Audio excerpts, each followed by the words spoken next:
अस्सलामुअलैकुम वरहमतुल्लाहि ताला वबरकातुहू। उम्मीद है कि आप हजरात खैरियत से होंगे। दोस्तों, सबसे पहले आप इम्तियाज़ जलील के इस भाषण को सुने। कितना खतरनाक भाषण किया, आप ज़रूर सुने।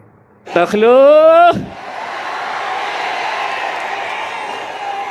टखलो यहाँ पर भी, लेकिन एक बात याद रखना, टखलो भाषण के बाद कटकट गेट में आके नान खलिया खा के जरूर जाना मेरे भाई, बहुत मजा आएगा। इम्तियाज जलील नहीं सुनेगा, तुम्हारे बाप से आंख में आंख डालकर टक्कर लेगा। मैं बोला अच्छा टखलो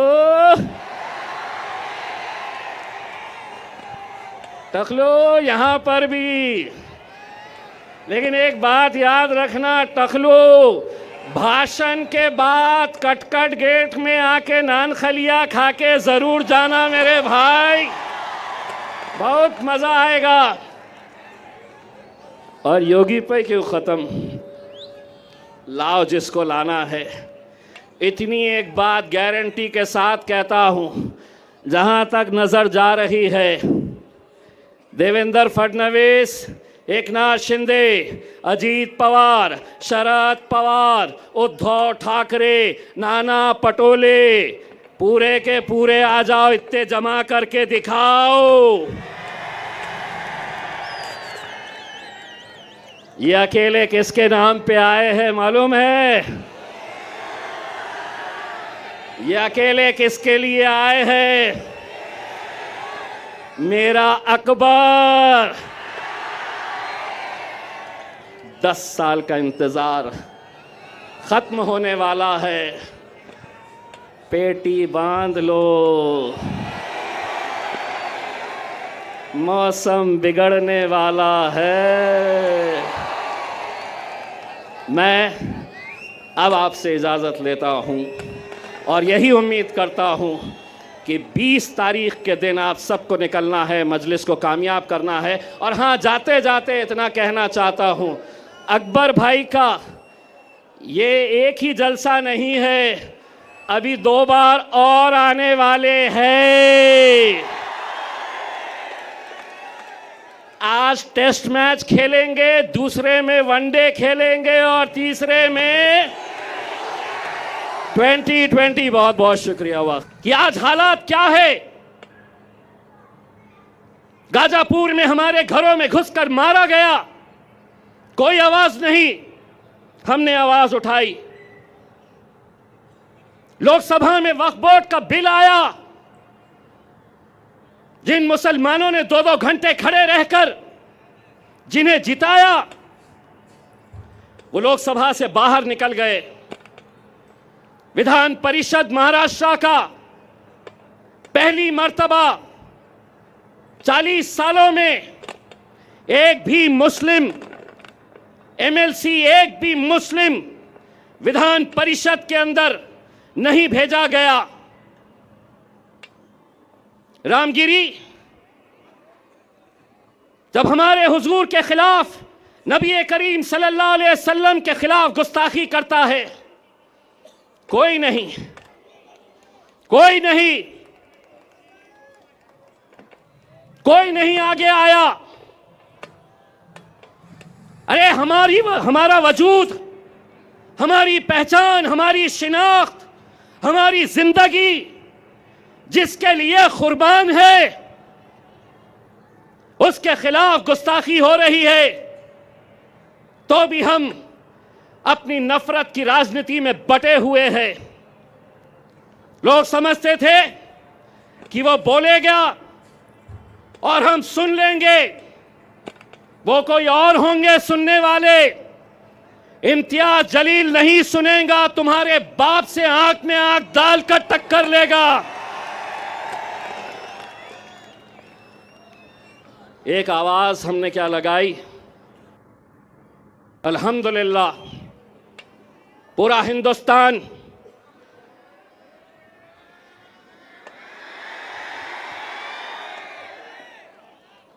पूरा महाराष्ट्र, बोले इतने कहां से आए? इतने एक पैगाम देने के लिए हम निकले थे और एक बार फिर से कह रहे हैं, एक बार फिर से कह रहे हैं, आप हमें गाली दो, हमारे खिलाफ बोलो, हम सुन लेंगे, लेकिन हुजूर के खिलाफ अगर कोई गुस्ताखी करेगा, ईंट का जवाब।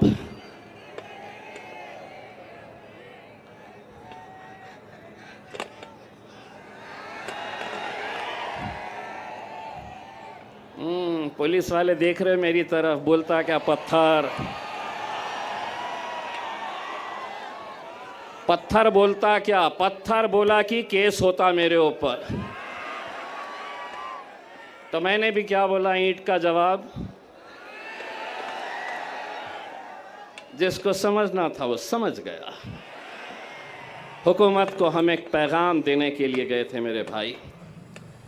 वो पैगाम था, बनकर तूफान, बगावत का सैलाब आएगा, अगर जुल्म हद से बढ़ेगा तो इनक़िलाब आएगा। मेरे भाई, इस इलेक्शन के अंदर मुझे तो ऐसा लग रहा है कि जितने मुसलमान उम्मीदवार खड़े हुए हैं, उनकी लड़ाई भाजपा से नहीं है, उनकी लड़ाई शिवसेना से नहीं है। जहां 4 लोग जमा हो गए, वहां बस इम्तियाज जलील, सिर्फ इसी का चर्चा। लेकिन हमारा मुकाबला भारतीय जनता पार्टी से है। कितने पैसे बांटेगा अतुल सावे, कितने बांटेगा? बांट बांट के। मुझे दोस्तों, आपको लग रहा होगा कि 28 में से 3 लोगों के फॉर्म रिजेक्ट हो गए, 10 लोग वापस हो गए। लेकिन कौन है ये वो 10 लोग? मैं नाम के साथ बताता हूं। समद बागवान इलेक्शन में क्यों खड़ा है? बोले मार्केट यार्ड में मैं फोन करता हूं तो कचरे की गाड़ी आती है, इसलिए मुझे एमएलए बनना है। मैं ऐसे लोगों को आपके सामने लाना इसलिए चाहता हूं कि कल 3 बजे तक जब वापस लेने का फॉर्म वापस लेने का वक्त था, मेरे लोग जा जाकर गिड़गिड़ा रहे थे। जानते हैं उस शख्स ने क्या जवाब दिया? अगर 5 लाख रुपए देंगे तो बैठता हूं, नहीं तो जल्दी बोलो, भाजपा वाले मुझे फोन कर रहे हैं इससे ज्यादा देने के लिए। ये दौर में हम आ गए हैं कि जहां कौम के 10-15 लोग पूरे लाखों लोगों की दलाली करने के लिए निकले हुए हैं। हर इलेक्शन के अंदर इलेक्शन को धंधा बना दिया गया है। बार बार 18 उम्मीदवार। मैं तो सलाम करता हूं एसडीपीआई के मेरे भाई कलीम को, जिसने खुद से कहा कि मैं बैठूंगा आपके लिए, कौम के लिए। कहां है? हाथ बताइए। मैं सलाम करता हूं ऐसे नौजवानों का।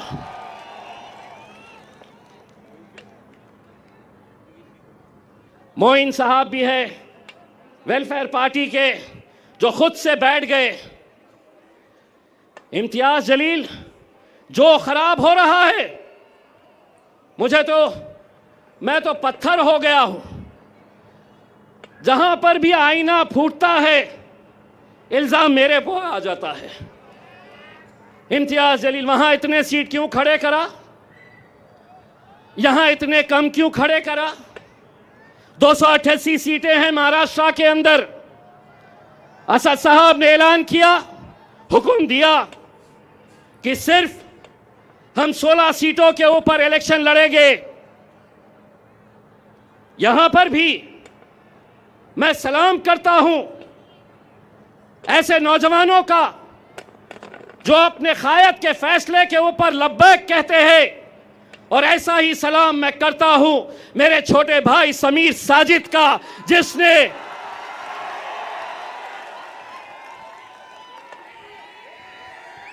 हाँ, समीर साजिद भी नाराज हुआ, उसे भी थोड़ा गुस्सा आया। जानते हैं, जिस दिन असद साहब का फैसला आया उसके दूसरे ही दिन शहर के जितने भी मजलिसी मुखालिफीन हैं उन्होंने समीर को फोन किया और कहा कि अब तू हमारे साथ आ जा, हम दिखाएंगे मजलिस को, हम बताएंगे असद साहब को, अकबर साहब को और इम्तियाज जलील को। लेकिन ये नौजवान लड़के ने कहा कि मैं पहले भी मजलिस में था, आज भी मजलिस में हूं और कल भी मजलिस में रहूंगा। समीर भाई, तुम्हारी कुर्बानी मजलिस भूलेगी नहीं। इलेक्शन जिस दिन खत्म होगा, इंशाल्लाह दूसरे ही दिन तुम्हें महाराष्ट्र की एक बड़ी जिम्मेदारी दी जाएगी इंशाल्लाह। मेरे भाइयों, कुछ उम्मीदवार आप देख रहे होंगे टिकट नहीं दिए,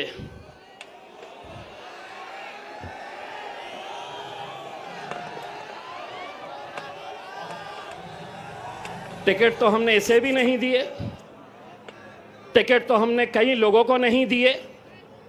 लेकिन क्या इसका मतलब यह है कि तुम इतने बड़े हो गए हो कि तुम अब मेरे कायद बैरिस्टर असदुद्दीन अवैसी और अकबरुद्दीन अवैसी के खिलाफ तुम महफिलें सजा रहे हो?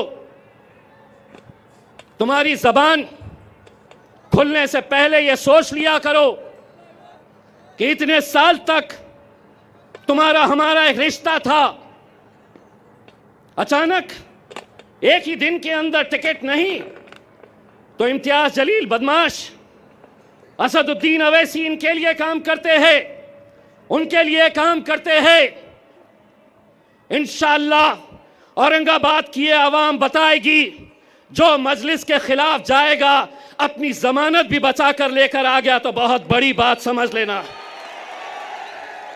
ये वो शहर है जिसने हिंदुस्तान को इत्तेहाद क्या होता है ये बताया। हिंदुस्तान के बाहर भी लोग औरंगाबाद की एक पहचान इत्तेहाद के नाम से जानते हैं मेरे भाइयों।